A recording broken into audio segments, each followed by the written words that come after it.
దీని రిలేటెడ్ ఒక క్వశ్చన్. స్టాలిన్ నిన్న ఒక సమావేశం నిర్వహించిండు ఇక్కడ తమిళనాడులో. సౌత్ ఇండియా పైన చిన్న చూపు చూస్తుంది కేంద్రం. అలాగే సీట్ల ఏదైతే పెంపు సంబంధించి కూడా వాళ్ళు ఒక స్టాండ్ లేదు, సౌత్ ఇండియాలో ఉన్న రాష్ట్రాలందరినీ ఏకం చేస్తూ ఉంటున్నారు. సో ఇందులో తెలంగాణ రాష్ట్రం భాగస్వామ్యం అవుతుందా? తప్పకుండా. సౌత్ ఇండియాతో పాటు తెలంగాణకు అన్యాయం జరిగినప్పుడు మా ముఖ్యమంత్రి గారు ఇప్పటికే చెప్పిండ్రు, డెఫినెట్గా మేము కూడా ఫైట్ చేస్తాం. మీరు పాపులేషన్ బేస్ అయినా ప్రోడేటా బేస్ అయినా ఎట్లా తీసుకుంటారు మీరు దాని ప్రకారమే సీట్లు పెరగాలన్నది డీలిమిటేషన్లు తప్పకుండా. మా రాహుల్ గాంధీ గారు ఈ రోజు ప్రతిపక్ష నాయకుడిగా ఉన్నారు, రాజ్యసభలో ఖర్గే గారు ఉన్నారు, ఎక్స్పీరియన్స్ లీడర్. డెఫినెట్గా ఫైట్ చేస్తాం.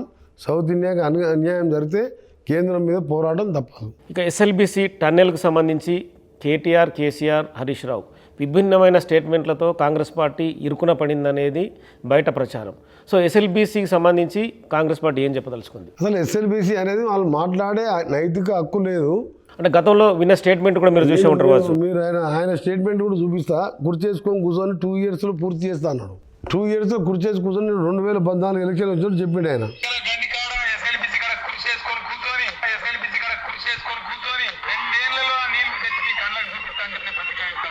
నక్కల గండి కాడ ఎస్ఎల్బిసి కాడ కృషి చేసుకొని కూర్చొని 2 ఏళ్లలో ఆ నీళ్లు తెచ్చి మీ కళ్ళకు చూపిస్తా అని చెప్పి ప్రతిక్రియిస్తా ఉన్నా. నేను మాట చెప్పినట్టు నేను మహా మొండి, మీకు తెలుసా విషయం. 100% 2 ఏళ్లలో నీళ్లు తెచ్చి మీ పాదాలు కడుగు. శ్రీశైలం 4 నుంచి కూడా నీళ్లు కాలువ ద్వారా తెస్తామని అన్నాడు చెప్పింది అధ్యక్ష. దాన్ని ఎవరు పట్టించుకోలే, అది మరుగున్నే పడిపోయింది. మళ్ళా తదనంతరం చర్చలు జరిగితే చర్చోపచర్చలు అధ్యక్ష. తెలంగాణ ప్రాజెక్టుల మీద చర్చలు జరుగుతాయి కానీ తెగై ముందరికి రావు. ఎన్టీ రామారావు గారు ముఖ్యమంత్రి ఉన్నప్పుడు మళ్ళొక్కసారి పెడితే ఇది కాల్వనా, లిఫ్టా, సొరంగమా అని చర్చ అధ్యక్ష. చర్చ పెడితే దీన్ని ఎక్కడ పెడతారు అధ్యక్ష? Again wild life sanctuary Nagarjuna Sagar tiger valley project అంటారు అధ్యక్ష. ఈ టైగర్ వ్యాలీని పెట్టిన అధ్యక్ష. ఇది ఇక్కడి నుంచి ఇక్కడికి 44 కిలోమీటర్లు. దీనిలో టన్నల్ బోర్ మిషన్ అని పెట్టిన అధ్యక్ష, టీబీఎం మిషన్. దాని పద్ధతి ఎట్లుంటదంటే అది ముందటికి పోదు, వెనకకు రాదు. దీని సిస్టమ్ ఏంటంటే అధ్యక్ష, ఈ టీబీఎం ప్రపంచవ్యాప్తంగా ఎక్కడ చేసినా, ఎక్కడ టన్నల్ చేసినా ఏం చేస్తారంటే తవ్వుకుంటూ పోయి టన్నల్ 2 దిక్కుల నుంచి తవ్వుతారు అధ్యక్ష. ఇటువైపు నుంచి అటువైపు నుంచి తవ్వుకుంటా వచ్చి 2 కలిసిన సొరంగం క్లియర్ అయిపోయిన తర్వాత ఆ మిషన్ మళ్ళీ పక్కకు తను దారి చేసుకుంటూ దానిలో పోతారు, దానినే వదిలేస్తారు అధ్యక్ష. డెడ్ చేసేస్తారు మిషన్, తీయరు బయటికి. అట్లాంటి టీబీఎం మెకానిజం ఇది. ప్రపంచవ్యాప్తంగా కూడా ఇదే ఉంది. దానిలో ఆ టన్నల్ బోర్ మిషన్లు సొరగొట్టిన అధ్యక్ష.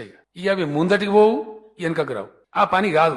ఇప్పుడు కూడా నేను ఇంజనీర్లు నడితే అధ్యక్ష ఇంకో 3 ఏళ్ళ అందాలకు అవుతాయి సార్ అంటున్నారు. ఇంకో 3 ఏళ్ళ అందాలకు అవుతాయి సార్. ఇదే వేగంగా జరిగితే అది శ్రీశైలంలో అప్పుడప్పుడు నీళ్ళు వచ్చినప్పుడు నీళ్ళు పోవడు, మొత్తం మునిగిపోవడు, మళ్ళీ దాన్ని అంతా క్లియర్ చేసుడు. సో ఈ భిన్నమైన స్టేట్మెంట్ల మధ్య ఎస్ఎల్బీసీని ఎందుకు మీరు కట్టిస్తున్నారు, అనవసరంగా మనుషుల ప్రాణాలు ఇస్తున్నారు అనేది ఎవ్రీడే సోషల్ మీడియా వేదికగా మీ పైన ఆరోపణలు. అది ఎవరైనా మినిమం కామన్ నాలెడ్జ్ లేని పొలిటికల్ లీడర్ మాట్లాడే మాటలు. ఈయన ఏమన్నాడు? 2 ఏళ్లలో కుర్చీ చేసుకొని పూర్తి చేస్తా అన్నాడు. అంతకుముందు ఆయన 30 ఏళ్ళు ఎమ్మెల్యేగా, సెంట్రల్ మినిస్టర్గా పనిచేసే వ్యక్తి, డిప్యూటీ స్పీకర్గా ఉన్నాడు. ఆయన తెలంగాణ పార్టీ పెట్టిండు, తెలంగాణ ఇచ్చింది మేమైనా. ఇప్పుడు ఆయన ఒక మాట అన్నాడు, 2 ఏళ్ళలో కుర్చీ వేసుకొని కూర్చుంటా, కేసీఆర్ మాట అంటే మాట తప్పడు అన్నాడు. ఇదే మాట దళిత ముఖ్యమంత్రిని చేస్తా, కేసీఆర్ ఒక మాట అంటే మాట తప్పడు, తల నరుక్కుంటా తప్ప నేను మాట తప్పను అన్నాడు. 10 లక్షల సార్లు అన్నాడు. ఇటువంటి 100 అబద్ధాలు ఆడి అధికారంకి వచ్చాడు. 2 ఏళ్లలో పూర్తి చేస్తా అన్నప్పుడు ఆయన 80,000 పుస్తకాలు చదివినోనికి అప్పటికే 32 కిలోమీటర్ల పని అయిపోయింది. ఏ టెక్నాలజీతో 32 కిలోమీటర్లు చేసినారు చిన్న ఇన్సిడెంట్ లేకుండా. ఇప్పుడు ఇవాళ వాళ్ళ కొడుకు ఏమంటాడు? అసలు డిజైనే బాగలేదు, మా నాయన అప్పుడే చెప్పిండు, అసలు టెండర్ అయితే తప్పి పిలిచినాడు.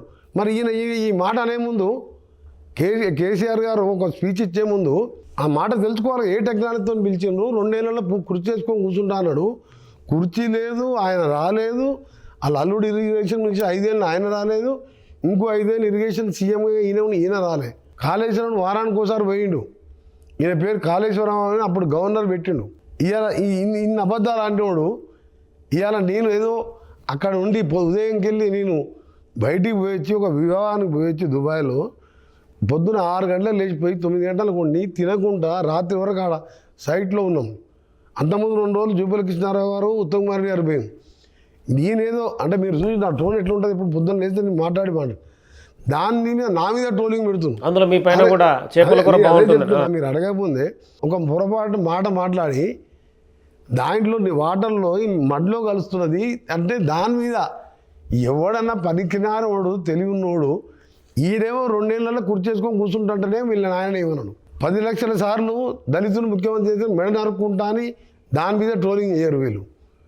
నేను ఏదో నోరు జారి అక్కడున్న ఉదయంకి వెళ్ళి సాయంత్రం మీరు అడగండి, అక్కడ ప్రెస్ వాళ్ళు ఉన్నారు, మీ బిగ్ టీవీ వాళ్ళు ఉన్నారు, నేను అక్కడనే ఉన్నా, జరగలే అక్కడి నుంచి.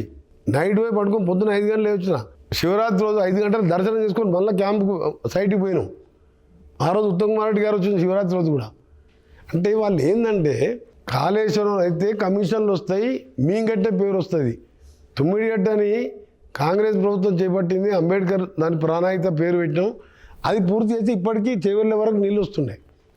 దాని పక్కన పెట్టి కాళేశ్వరం పేరు పెడితే ఏంటంటే మాకు పేరు రావాలి, దానిలో రైతులకు నీళ్ళు రాకుండా వెళ్ళే, అది అంత 3 లిఫ్ట్ కాబట్టి లిఫ్ట్ల మీద పర్సెంటేజ్ బాగా వస్తాయని పెట్టాను. 3,000 కోట్లు ఇస్తే ఆయన అన్నట్టు కుర్చీ చేసుకోకుండా ఏం కాకపోతున్నాయి. 3,000 కోట్లు ఇస్తే ఇప్పటి నీళ్ళు పోస్తున్నాయి. అంటే అందులో అది 10 ఏళ్ళకి వెళ్ళి నీళ్లు కారి 15 ఏళ్ళకి వెళ్ళి అదంతా 500 మీటర్ హైట్కి వెళ్ళి టనల్ అనేది ఏంటంటే పైన డ్రిల్లింగ్ బోరింగ్ మిషన్ మనం ట్రయల్ పాయింట్లు వేసుకొని ట్రయల్ బిట్ తర్వాత దాంట్లో స్టార్ట్ అవుతుంది. ఈవెన్ దానికి ఫస్ట్ టెస్టింగ్ అప్పుడు కూడా పర్మిషన్ ఇయ్యరు దానికి టైగర్ కాబట్టి దాన్ని అక్కడ సౌండ్ రావద్దని సౌండ్ ప్రూఫ్ టీబీఎం మిషన్స్ అని గవర్నమెంట్ ఆఫ్ ఇండియా, అది పివి నరసింహారావు కాంగ్రెస్ ప్రభుత్వంలో ముఖ్యమంత్రి ఉన్న విజయభాస్కర్ రెడ్డి ప్రెజర్ మీద మా నల్గొండ ప్రజల కోసం ఫ్లోరైడ్ జిల్లా కాబట్టి మేమందరం ఒత్తిడి తెస్తే వచ్చింది. రాజశేఖర రెడ్డి గారు జలయజ్ఞంలో అన్ని పిలిచి టెండర్ పిలవకపోతే 2005 ఆగస్టు 11 రోజు నేను అడ్మిషన్ శాంక్షన్ ఇప్పించింది నేను. మొన్న ఆగిపోతే గౌరవ ముఖ్యమంత్రి రేవంత్ రెడ్డి గారికి చెప్పిన, ఆయనే అన్నాడు ఎప్పుడు చూసినా నువ్వు ఎస్ఎల్పిసి టనల్ అంటావు, బ్రాహ్మణ వెళ్ళాలి అంటావు, నీకు ఎన్ని వేల కోట్లైనా ఇస్తా, నువ్వు అమెరికా వెళ్ళి అని ఉత్తమ్ కుమార్ రెడ్డి గారు లెటర్ రాసి సీఎం గారు అఫీషియల్గా నన్ను పంపించి ఆ బేరింగ్ కూడా ఇప్పుడు వచ్చింది, మద్రాసు దిగి బై రోడ్ వస్తున్నది, అది ఒక సైడ్కి వెళ్ళి స్టార్ట్ చేస్తాం రేపు. దీనేం వదిలిపెట్టాం. ఇప్పుడు మనకు ప్రకృతి చనిపోవడం చాలా బాధాకరం. దాంతోనే ఇలా మా మినిస్టర్లు కానీ మేము కానీ మా ఎన్డీఆర్ఎఫ్ కానీ 11 ఏజెన్సీలు కష్టపడి ప్రాణాలు తెగించి వాళ్ళని బతికేయడానికి కనీసం ఎట్లనే చేయాలని ప్రయత్నం చేస్తున్నాం.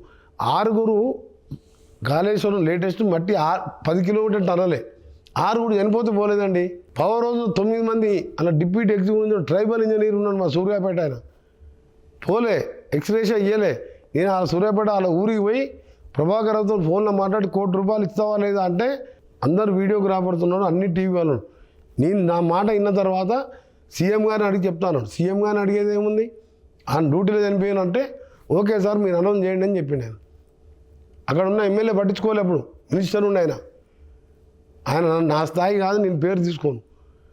అరే మేము నిస్వార్థం చేస్తున్నాం, చిన్నదాన్ని పట్టుకొని భవనం ట్రోలింగ్ చేసి దానికి మేము ట్రోలింగ్ చేయాలంటే తల నరక్కుంటా, నా మెడ మీద తల ఉండదు, ఇట్లా చాలా మాట్లాడండి ఆయన. మేము ఇవాళ ఒక మాట తప్పితే కొంచెం ఆలస్యం అయింది చేస్తున్నామని చెప్తున్నాం. ఇవాళ అంత కష్టపడుతున్న అక్కడ టీము ఈయన 100 కార్లు వేసుకొని శివరాత్రి అయిపోయింది, పొద్దున రాత్రి అంతా కళ్యాణం ఉంటుంది, పొద్దున్నే సాధారణ దర్శనం చేసుకుంటాం. లక్షల మంది హైదరాబాద్కి వెళ్ళిపోయిన వాళ్ళు రిటర్న్ వస్తుంటే ఘాట్ రోడ్లో హరీష్ రావు గారు ఈయన ఏదో పార్టీ మీటింగ్ వెళ్ళి 100 కార్లు వేసుకొని పోయి ట్రాఫిక్ జామ్ వేసి లక్షల మందిని ఇబ్బంది పెట్టిండు. వీళ్ళు ఏమైనా మనుషులైనా అసలు వీళ్ళు ఏమైనా ఎటు కూడా నోరు ఉంది, 4 ఛానల్స్ ఉన్నాయి, దోచుకున్న డబ్బు ఉంది అని చెప్పి మమ్మల్ని ఏదో ఇన్సల్ట్ చేసి మేము ఇన్సల్ట్ చేసినా పట్టించుకోమండి. రాజకీయాల్లో రాళ్ళు పడతాయి, పూలు పడతాయి. కమిటెడ్గా ఉన్నాం, సొరంగం పూర్తి చేయాలి. సీఎం గారు ఒకటే అన్నాడు మొన్న జరిగిన ఇన్సిడెంట్, అది మొత్తం దాని మీద ఎంక్వైరీ చేసుకొని ఇక ముందు ఇటువంటి కాకుండా అవసరం ఉంటే ఇంకో టనల్ సైడ్కి వెళ్ళి తీసుకొని ఎంత ఖర్చు అయినా పూర్తి చేస్తానని ముఖ్యమంత్రి గారు, ఇరిగేషన్ మినిస్టర్ మేము డిసైడ్ చేసుకున్నాం. అందుకనే వాళ్ళు కాళేశ్వరం మల్లన్న సాగర్ నింపిండండి. ఎక్కడ పోతున్నాయి నీళ్ళు, కింద ఉన్న ఆలేరికే ఇస్తలేరు. ఇవాళ మేము మా ముఖ్యమంత్రి డిసైడ్ 500 కోట్లు పెట్టి గంధమల్ల రిజర్వాయర్ కడితే 1,00,000 ఎకరాలు 10 కిలోమీటర్ పైపు లైన్ కాలువ తవ్వితే మల్లన్న సాగర్ ఎందుకండి 15,000 కోట్ల టెండర్, అది ఓరో ఆంధ్ర కాంట్రాక్టర్కి ఇచ్చి సగం మాట్లాడుకున్నాం. మేము అట్లా చేస్తున్నాం కాదు, మేము డెఫినెట్గా దీన్ని పూర్తి చేస్తాం. ఏది ఏమున్నా సరే ఒకటే, మేము వాళ్ళ మాటలు పట్టించుకోదలుచుకోలే. వాళ్ళు ఇలా ఎంపీ ఎన్నికల్లో గుండుసున్నా, ఎమ్మెల్యే ఎన్నికల్లో ఎన్ని 100 కోట్లు పెట్టినా మా గవర్నమెంట్ మాకు 5 ఏళ్ళకి సమయం ఇచ్చిండ్రు, మేము చెప్పినవన్నీ పూర్తి చేస్తాం. పాలమూరు ప్రాజెక్టు కాళేశ్వరం కన్నా ముందు మొదలుపెట్టిండు. పాలమూరు పుణ్యాన ఎంపీ అయితే 10,000తో గెలిచి బతికి బయటపడి, లేకపోతే ఆయన రాజకీయ జీవితం అయిపోతున్నాయి. అదాని జిల్లాలో పాలమూరు ప్రాజెక్టు పెండింగ్ పెట్టిండు, ఇప్పుడు పూర్తి చేస్తున్నాం. ఇప్పుడు దానికంటే తర్వాత మొదలు కాళేశ్వరం ఎందుకు ట్రయల్లో లేచిండు, కట్టిండు, కూలిపోయిన అయిపోయింది. కట్టడం అయిపోయింది, కూలిపోవడం అయింది. మేము అట్లా చెయ్యం. బాగోతే బాధాకరం ఆ ఇన్సిడెంట్ జరగడం మాకు చాలా బాధ అనిపిస్తుంది. పర్టికులర్గా నాకు, అరే నేను కొట్లాడి తెచ్చుకున్న ఎస్ఎల్బీసీలో ఈ సంఘటన ఇప్పటి వరకు ఒక్క చిన్న ఇన్సిడెంట్ లేదు. ఆయన 6 చనిపోయినండి. మీరు ఇంకొకటి ముఖ్యమంత్రి అంటే 2 నెలల లోపే ఈయన ఫామ్ హౌస్కు కూత వేటులు అంటే 2 నిమిషాలు పోతాడు ముఖ్యమంత్రి. మాసాయిపేటలో స్కూల్ క్రాసింగ్లో నర్సరీ పిల్లలు, ఎల్కేజీ పిల్లలు, ఫస్ట్ క్లాస్, సెకండ్ క్లాస్ వాళ్ళు మాంసం ఉండలేకపోతే ఫామ్ హౌస్కి వెళ్ళి బయటకు వెళ్ళి కనీసం తల్లిదండ్రులకు ధైర్యం చెప్పలే. అప్పుడే పుట్టిన పిల్లగాడు చనిపోతే తల్లిదండ్రులు ఎంత బాధపడతారు. కొండగట్టు ఆంజనేయ స్వామి 62 మంది బస్సు బోల్తా పడితే ముఖ్యమంత్రి పోడా? మా ముఖ్యమంత్రి గారు మేమే వద్దన్నాం, మీరు వస్తే వర్క్ డిస్టర్బ్ అవుతుంది. ఉత్తమ్ కుమార్ గారు, జూపల్లి గారు, నేను అక్కడే ఉన్నాం, కొద్దిగా వర్క్ లైన్లో పడ్డాక మీరు రండి అని చెప్పి మేమే చెప్పాం. ఆయన రోజు అందరితో గంట మాట్లాడి మాతో ముఖ్యమంత్రి గారు. హరీష్ రావు గారు 9 రోజులకు వచ్చాను. కేటీఆర్ ఇప్పటికి రాలే. అసలు ప్రతిపక్ష నాయకుడు కేసీఆర్కి అసలు కుర్చేసుకొని కూర్చుంటున్నోడే రాలే ఇప్పటికీ. చాలా అన్యాయం. అయినా కానీ ప్రజలు చూస్తున్నారు, దేవుడు చూస్తుందండి. బీఆర్ఎస్ పని అయిపోయింది. మొన్న పార్లమెంట్ ఎన్నికల్లో బీజేపీకి సపోర్ట్ చేస్తే ఆయనకి 8 సీట్లు వచ్చినాయి. వారు సపోర్ట్ చేస్తే మాకు 14 సీట్లు వస్తున్నాయి, బీజేపీకి 2 వస్తున్నాయి. మొన్న లోకల్ బాడీ ఎలక్షన్లో కూడా క్యాండిడేట్ పెట్టకుండా అటు సపోర్ట్ చేసాను. మా అభ్యర్థి ఒక అభ్యర్థి 5,000తో ఓడిపోయాడు, నరేందర్ రెడ్డి. సో దానిపైన కూడా మాకు పోటీ బీజేపీ మాత్రమే. బీఆర్ఎస్ వాళ్ళకు లోపాయికారిగా రేపు వచ్చే అసెంబ్లీలో కానీ 10-20 సీట్లు అడుకుంటారు. ఆ పార్టీ దుకాణం మంది అయింది. అందుకని మనం బీఆర్ఎస్ గురించి కూడా తక్కువ మాట్లాడితే మంచిది. For more videos like this, subscribe Big TV channel.